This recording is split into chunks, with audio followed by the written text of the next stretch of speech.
Avant de plonger dans cette histoire incroyable, pensez à vous abonner à la chaîne et à activer la cloche. Ici, chaque récit a quelque chose à dire, et vous ne voudrez pas en manquer un seul. C'était une fin d'après-midi tranquille.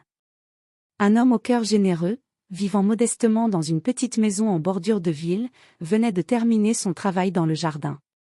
Soudain, il aperçut deux jeunes filles, sales et amaigries, qui s'abritaient sous un porche pour se protéger de la pluie. Leurs regards étaient remplis de faim, de peur et de solitude. Sans réfléchir, il courut à la cuisine, prépara un repas chaud, et les invita à entrer. Les filles tremblaient, méfiantes, mais la gentillesse dans ses yeux les rassura. Il leur offrit un couvert, une couverture, et surtout, une écoute attentive. Cette nuit-là, il ne fit pas que nourrir leur corps, il leur donna un peu de chaleur humaine et d'espoir, quelque chose qu'elles n'avaient presque jamais connu. Les jours se succédèrent, et chaque soir, il veillait à ce qu'elles aient de quoi manger, des vêtements propres et un endroit sûr pour dormir. Il ne demandait rien en retour, et personne dans le quartier ne savait ce qu'il faisait.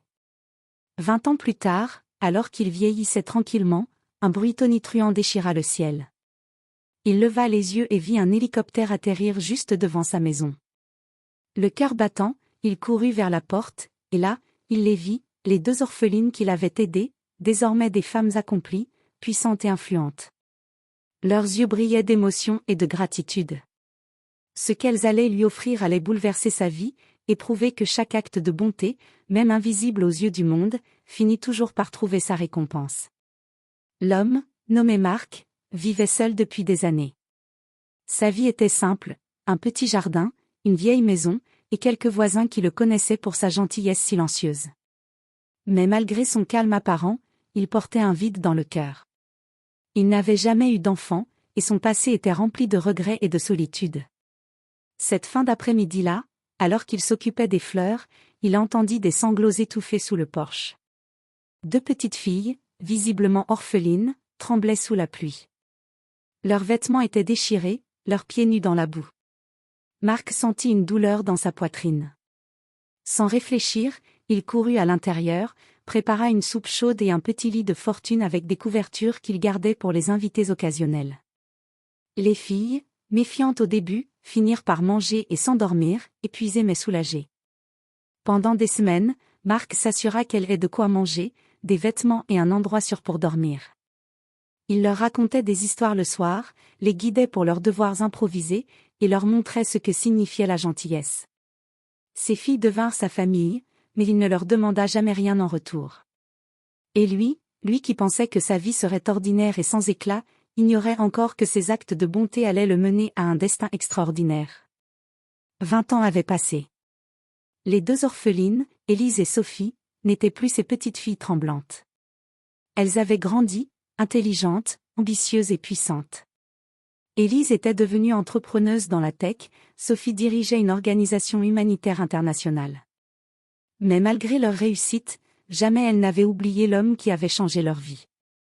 Marc, lui, vivait toujours dans sa petite maison. Ses cheveux avaient blanchi, ses mains étaient rugueuses, mais son cœur restait aussi généreux. Il passait ses journées à jardiner et à aider ses voisins, ignorant totalement que sa vie allait être bouleversée ce matin-là. Soudain, un bruit assourdissant fit trembler les vitres de sa maison.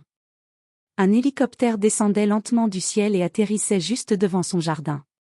Marc resta figé, le cœur battant, incapable de comprendre ce qui se passait. Les portes de l'hélicoptère s'ouvrirent, et deux silhouettes familières apparurent. Ses yeux s'écarquillèrent en les reconnaissant, Élise et Sophie. Elles étaient là, devant lui, élégantes, confiantes, et surtout, déterminées à lui rendre ce qu'il avait donné il y a tant d'années. Marc sentit une boule se former dans sa gorge. Il n'avait jamais pensé qu'un jour, sa gentillesse discrète aurait un retour aussi spectaculaire. Et ce qu'elles allaient lui annoncer allait changer sa vie à jamais. Marc restait là, bouche bée, tandis qu'Élise et Sophie s'avançaient. Le vent faisait claquer doucement les feuilles dans le jardin, mais son cœur battait comme un tambour. « Marc » commença Élise, la voix tremblante d'émotion. « Tout ce que tu as fait pour nous, nous n'avons jamais pu l'oublier. » Sophie sourit et tendit un dossier épais. « Nous avons construit quelque chose, grâce à ce que tu nous as appris, la générosité, le courage, l'espoir.